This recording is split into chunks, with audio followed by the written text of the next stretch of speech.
queridos alunos e queridas alunas. Abordaremos agora a unidade 3 da nossa disciplina, a Educação Medieval. Nessa unidade, iremos analisar as transformações da sociedade no período medieval, bem como a participação da Igreja nesse contexto. Vamos iniciar contextualizando o período medieval. A Idade Média teve início no século V, com as invasões germânicas na Europa, marcado pela queda do Império Romano do Ocidente, com a retomada comercial e com o surgimento do movimento renascentista. Neste período, a economia era baseada na agricultura, tendo desta forma a terra como base de toda a sua economia, que por sua vez era organizada pelos senhores feudais, como os cavaleiros, condes, duques, viscondes. Os senhores feudais exerciam o poder total sobre suas propriedades, através da omissão de leis e da concessão de privilégios. Era um período marcado pela soberania do cristianismo e da Igreja Católica, mas é também o tempo dos povos e dos ideais comuns da Europa. Ideais mitos, ideais tradições, ideais legendas que constituíram o arcabouço fundamental ideológico e imaginário dos povos europeus. Como as grandes extensões de terras nesse período estavam divididas em pequenas parcelas de terras, confiadas a colonos livres que pagavam ao ano uma renda fixa anual, esse senhor lhe assegurava uma existência miserável, mas segura. Ele não precisava pensar no seu sustento, nem se incomodar com a concorrência do trabalho alheio. Os homens livres eram chamados de vilões. Quando queriam viver do fruto do seu trabalho, procuravam alguém que tivesse terras para explorar e lhe propunham o cultivo de um lote em troca de alguma compensação. É bem nítida a divisão da sociedade entre servos e vilões de um lado e senhores feudais do outro. Era o dono da terra que continuava sendo a forma fundamental da riqueza. O senhor também era dono dos instrumentos essenciais da produção, em particular dos moinhos. Os camponeses eram tratados como uma coisa, quer pertencesse a um príncipe, a um barão, a um bispo, a um monastério ou a uma cidade. O camponês era tratado como um animal de carga, ou ainda de forma pior. Se era servo, o senhor dispunha dele à vontade. Se era arrendatário, as prestações o esmagavam. A maior parte do tempo do camponês era destinado para cuidar das terras do senhor feudal.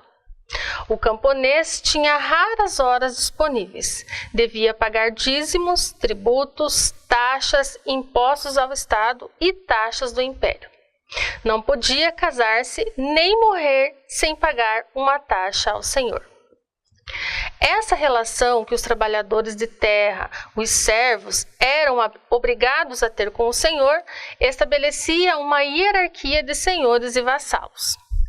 A relação de trabalho na forma de servidão era mais vantajosa para os donos da terra em relação à escravidão. Para ter escravo, era preciso ter grande capital. Já na relação de servidão, não havia qualquer gasto, pois qualquer gasto era pago pelo servo. Como era a educação nesse contexto? Toda a Idade Média esteve sob o poder do cristianismo da Igreja Católica, que se constituía numa espécie de Estado. A educação era cristã, tratava-se de uma educação estritamente religiosa, isto é, de uma parte da iniciação dogmática. Era destinada para a classe que representava a nobreza, portanto para poucos, pois só os filhos dos nobres podiam ter acesso à escolaridade. Marcada pela influência da Igreja, ensinava-se o latim, doutrinas religiosas e táticas de guerra.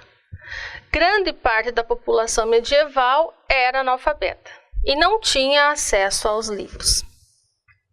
A educação cristã para os filhos da aristocracia era oferecida nas igrejas com a supervisão da família, que deveria educar seus filhos no tesouro da fé, inculcar-lhes uma sã disciplina em matéria da vida e moral.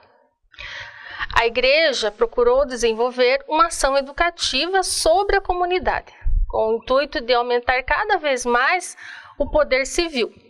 Primeiro ligando-se a ele, depois tomando o seu lugar e fazendo o papel de reguladora formativa e administrativa. Uma das principais ações da Igreja estava nas escolas, sendo que nesse período não existiam escolas gratuitas. Todas eram privadas, com a direção e corpo docente compostos exclusivamente por padres. As escolas, organizadas pelos monges, tinham como regra de ensinar a forma de São Bento, que admitia crianças muito novas, desde que apresentadas pelos pais e que eram apresentadas as primeiras letras com o intuito de logo poder iniciar os estudos bíblicos.